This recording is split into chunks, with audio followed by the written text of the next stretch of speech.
Hi friends, welcome back to our channel. 7ാം ക്ലാസ്സിൻ്റെ മലയാളം കേരള പാഠാവലി ക്ലാസ്സിലേക്ക് എല്ലാ കൂട്ടുകാർക്കും സ്വാഗതം. അപ്പോൾ നാളെ കൂട്ടുകാർക്ക് ഏതാണ് എക്സാം? കേരള പാഠാവലിയാണ്. അപ്പോൾ അതിലെ കുറച്ച് ക്വസ്റ്റ്യൻസ്, ഇമ്പോർട്ടൻ്റ് ആയിട്ടുള്ള കുറച്ച് ക്വസ്റ്റ്യൻസ് നോക്കാം. അപ്പോൾ ഇതിന് മുന്നേ നമ്മൾ കുറച്ച് ഇമ്പോർട്ടൻറ്റ് ക്വസ്റ്റ്യൻസ് പറഞ്ഞിട്ടുണ്ട്. അപ്പോൾ വേണ്ട കൂട്ടുകാരുണ്ടെങ്കിൽ പ്ലേലിസ്റ്റ് ചെക്ക് ചെയ്ത് നോക്കാം. ഓക്കെ, അപ്പോൾ നമുക്ക് ആദ്യത്തെ ക്വസ്റ്റ്യൻ നോക്കാം. വെല്ലുവിളികളെ മനോധൈര്യം കൊണ്ട് നേരിട്ട കുട്ടിയാണ് ക്രിസ്റ്റി.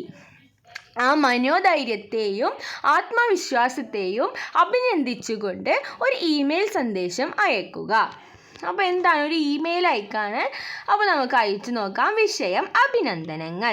പ്രിയപ്പെട്ട ക്രിസ്റ്റി, താങ്കളുടെ ജീവിതത്തെക്കുറിച്ച് മനസ്സിലാക്കിയപ്പോൾ താങ്കളോട് ഹൃദയത്തിൽ നിന്ന് നിറഞ്ഞ അഭിനന്ദനങ്ങൾ അറിയിക്കണമെന്ന് തോന്നി. അതുകൊണ്ടാണ് ഈ ഇമെയിൽ അയക്കുന്നത്.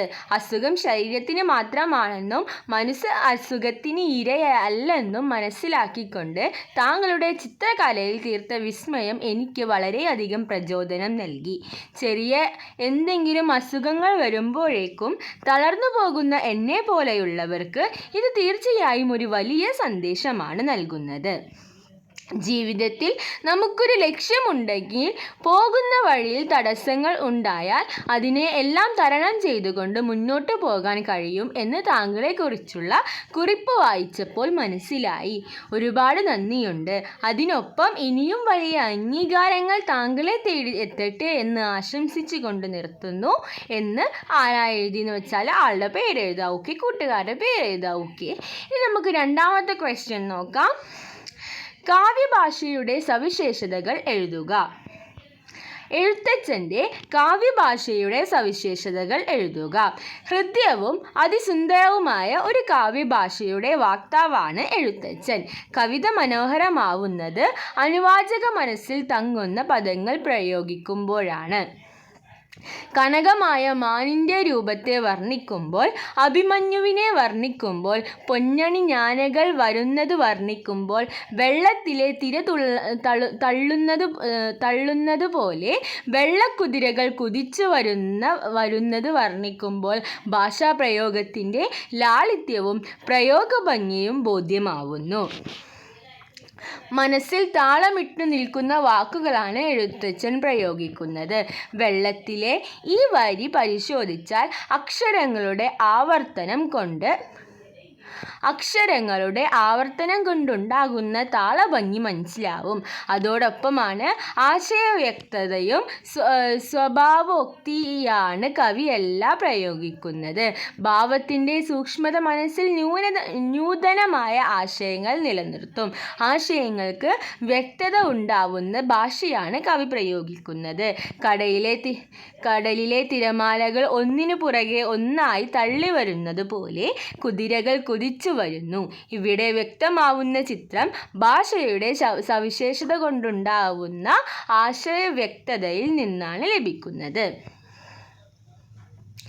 ഇനി അടുത്തത് മാതൃഭാഷയുടെ പ്രാധാന്യം. ഇത് നമ്മൾ കഴിഞ്ഞ വീഡിയോയിൽ ഡിസ്കസ് ചെയ്ത ഒരു ക്വസ്റ്റ്യൻ ആണ്. അപ്പോൾ നമുക്ക് അടുത്ത ക്വസ്റ്റ്യൻ നോക്കാം. ഏറെ ശക്തിയുള്ളതാണ് വാക്ക്. വാക്കുകൾ മൂലം സമൂഹത്തിൽ ഇന്ന് വിവാദങ്ങളും ഉണ്ടാകാറുണ്ട്. വിശകലനക്കുറിപ്പ് തയ്യാറാക്കുക. അപ്പോൾ നമുക്ക് തയ്യാറാക്കി നോക്കാം.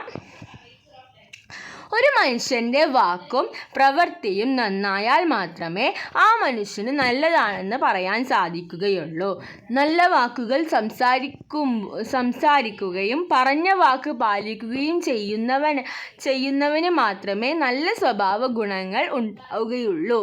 വായിൽ തോന്നുന്നത് കൊതക്ക് പാട്ട് എന്ന് പഴമക്കാർ പറയാറുണ്ട്. അഥവാ നമ്മുടെ വായിൽ തോന്നുന്നതൊക്കെ വിളിച്ചു പറയുന്നത് നല്ല സ്വഭാവമല്ല.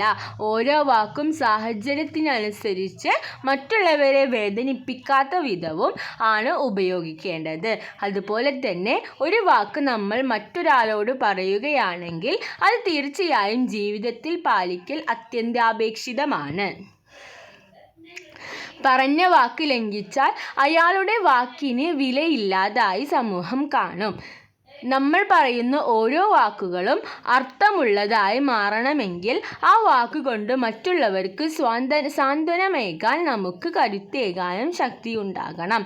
വാക്ക് ഭൂമിയേക്കാൾ തൂക്കമുള്ളതാണെന്ന് പ്രശസ്ത കവി കുഞ്ഞുണ്ണി മാഷ് പറഞ്ഞിട്ടുണ്ട്. വാക്കിൻ്റെ അടിത്തട്ടിലാണ് ചരിത്രവും സംസ്കാരവും ഓർമ്മകളും എല്ലാം ഇന്ന് കവി പറയുന്നുണ്ട്. വാക്കുകൾ നാം കരുതലോടെ ഉപയോഗിക്കേണ്ടതുണ്ട് എന്ന് ഓർമ്മപ്പെടുത്തുകയാണ് അദ്ദേഹം ചെയ്യുന്നത്. അച്ഛനും അമ്മയും ആകുന്നു എന്നും വാക്കിൻ്റെ വിരൽ തൂങ്ങിയാണ് നടക്കുന്നതെന്നും വി മധുസൂദനൻ നായർ വാക്ക് എന്ന കവിതയിൽ ഊന്നിപ്പറയുന്നു. ഓരോ വാക്കിലൂടെയും അതിൻ്റെ വിരൽ തൂങ്ങിയാണ് നാം അറിവിൻ്റെ വിശാല ലോകത്തേക്ക് നടക്കുന്നതും ആ വിശാലത നമ്മൾ അനുഭവിക്കുന്നത്. നല്ല വാക്കുകളും പ്രവൃത്തികളും നല്ല തലമുറയെയും മനുഷ്യനെയും വാർത്തെടുക്കാനും നല്ല ലോകത്തിൻ്റെ വെളിച്ചം കൊണ്ടുവരാനും കഴിയും. എല്ലാ കൂട്ടുകാർക്കും അത്തരത്തിൽ വാക്കുകൾ ഉപയോഗിച്ച് വെളിച്ചം വിതറാൻ കഴിയട്ടെ എന്നാഗ്രഹിക്കുന്നു. ഓക്കെ, ഇനി അടുത്ത ചോദ്യം നോക്കാം. ഭാഷകൾ പലവിധമാണ്. മലയാള ഭാഷയിലെ ഭാഷാഭേദങ്ങൾ എന്ന വിഷയത്തിൽ കുറിപ്പ് തയ്യാറാക്കുക. അപ്പോൾ നമുക്ക് തയ്യാറാക്കി നോക്കാം. വാക്കുകളുടെയും പ്രയോഗങ്ങളുടെയും അർത്ഥത്തിന് ദേശം മാറുന്നതിനനുസരിച്ച് മാറ്റം സംഭവിക്കാറുണ്ട്. പ്രാദേശിക ഭാഷാഭേദം എന്നാണ് ഇതിന് പറയുന്നത്. തിരുവനന്തപുരം മുതൽ കാസർഗോഡ് വരെയുള്ള മലയാള ഭാഷ എന്ന് പറയുന്നത് തികച്ചും വ്യത്യസ്തം നിറഞ്ഞതാണ്. 6 നാട്ടിൽ 100 ഭാഷ എന്നാണല്ലോ ചൊല്ല്. തീർച്ചയായിട്ടും അങ്ങനെ തന്നെയാണ്. തിരുവനന്തപുരത്തെ തോട്ടി എറണാകുളത്ത് പാട്ടുകാരൻ ആണ്. ചിലവർക്ക് വസ്തു എന്ന അർത്ഥത്തിലും ഉപയോഗിക്കുന്നു. തെക്കരുടെ അക്കനും അണ്ണയും വടക്കർക്ക് അറിയില്ല. വടക്കരുടെ ഓപ്പ തെക്കർക്കും അറിയില്ല. ഓപ്പ എന്ന് പറഞ്ഞാൽ തെക്കർക്ക് ഒരു നല്ല പാത്രത്തിൻ്റെ കാര്യമാണ് ഓർമ്മ വരിക. വടക്കർ പറയുന്ന ഓപ്പ സഹോദരി എന്ന അർത്ഥത്തിലാണ്. ഇത്തരത്തിൽ വളരെ വ്യത്യസ്തമാണ് കേരളത്തിലെ ഓരോ ജില്ലയുടെയും ഭാഷ. ഓക്കെ, അപ്പോൾ ഇത്രയും ക്വസ്റ്റ്യൻസ് ആണ് നമ്മളിവിടെ ഇമ്പോർട്ടൻ്റ് ആയിട്ട് ഡിസ്കസ് ചെയ്യാൻ ഉദ്ദേശിക്കുന്നത്.